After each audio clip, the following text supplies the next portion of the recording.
नमस्कार दोस्तों, मैं मनोज चतुर्वेदी शास्त्री आप सभी का चांदपुर संदेश चैनल के कार्यक्रम गुस्ताखी माफ में हार्दिक स्वागत करता हूं, अभिनंदन करता हूं।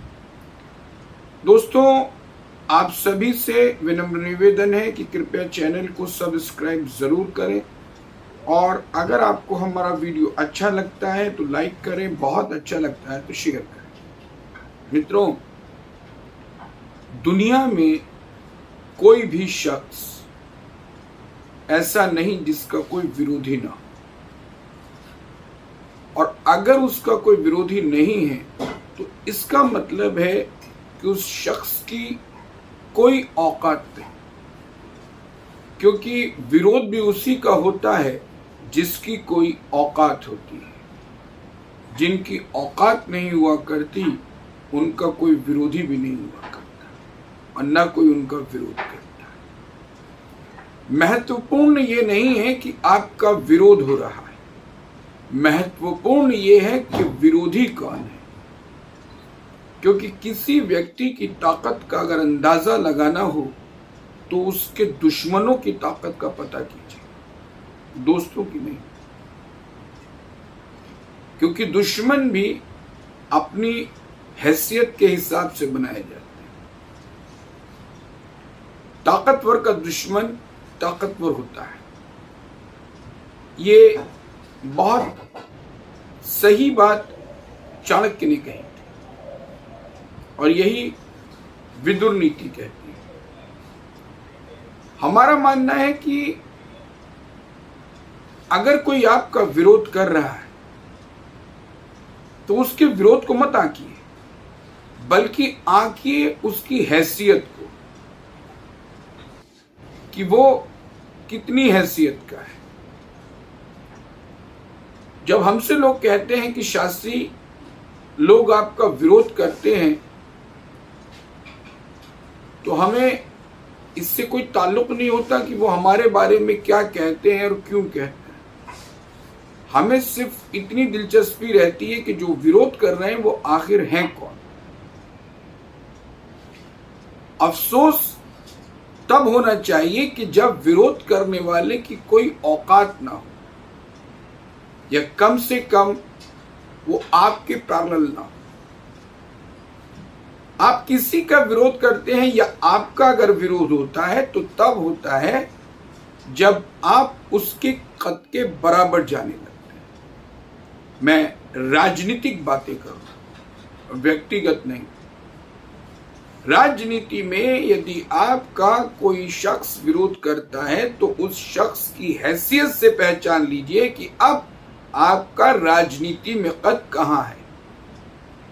अगर चेयरमैन हैसियत का कोई शख्स आपका विरोध करता है तो इसका अर्थ है कि उस आपका राजनीतिक कद उस चेयरमैन की हैसियत के कहीं न कहीं बराबर है। और अगर विधायक हैसियत का कोई शख्स आपका विरोध करता है तो आप मानिए कि राजनीति में आप एक एमएलए की पावर के बराबर खड़े हैं।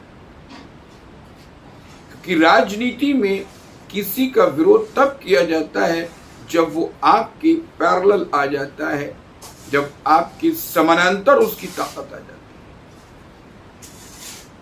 है। विरोध और विरोधी इन दोनों का होना बहुत जरूरी है।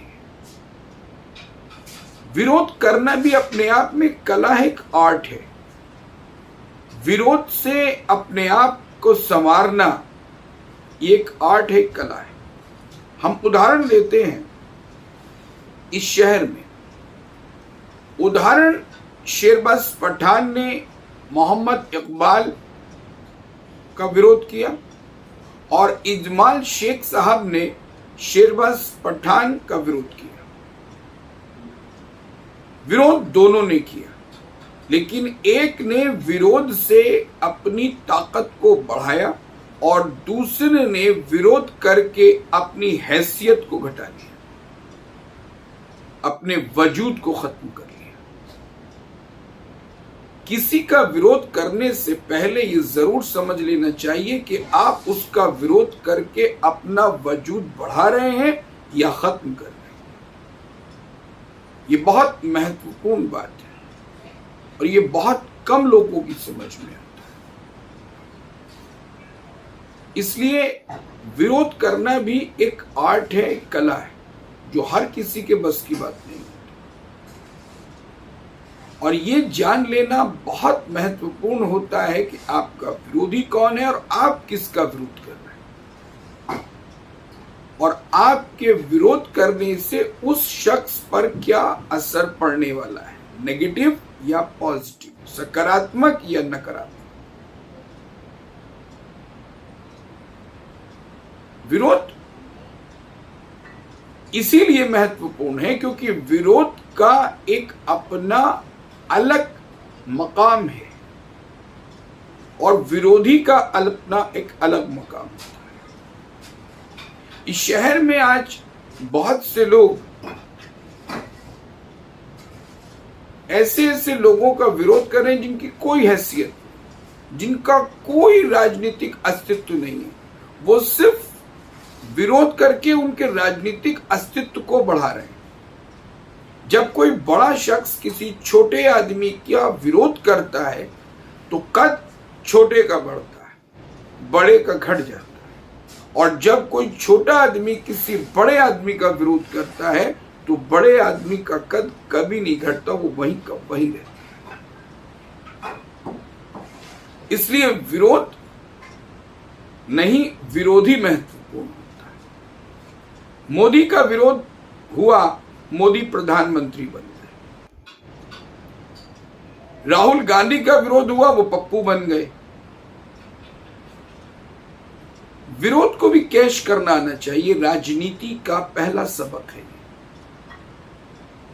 विरोध से घबराना नहीं चाहिए, बल्कि विरोध का इस्तेमाल करना आना चाहिए कि कहां हमें अपने विरोधी को इस्तेमाल करना है, क्योंकि विरोधी आपका सबसे बड़ा राजनीतिक मित्र होता है। क्योंकि वही तो अकेला ऐसा होता है जो बिना पैसे, बिना स्वार्थ के, बिना किसी दबाव के आपका प्रचार और प्रसार दोनों करता है। आपके दोस्त 24 घंटे भले ही आपको याद न करते हो, आपका विरोधी आपको हमेशा याद करता है और बार बार आपका नाम लेता है। इतना बढ़िया मित्र आपको कहां मिलेगा?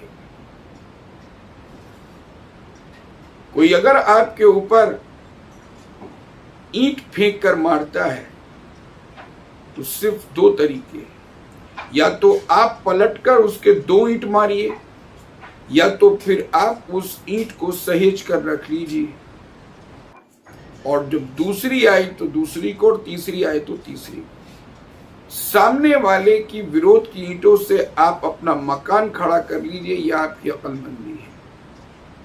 और सामने वाले के विरोध को डबल करके वापस कर लीजिए, ये आपकी बेवकूफी है। क्रोध को पालना सीखिए, निकालना नहीं। कुछ लोग कहते हैं कि क्रोध को मार देना चाहिए, हमारा कहना है कि नहीं, क्रोध को हमेशा पालना चाहिए। विरोधी को और क्रोध को हमेशा पालिए, हमेशा पालिए, और सही समय पर, सही वक्त पर, सही जगह पर, सही परिस्थितियों में उसका इस्तेमाल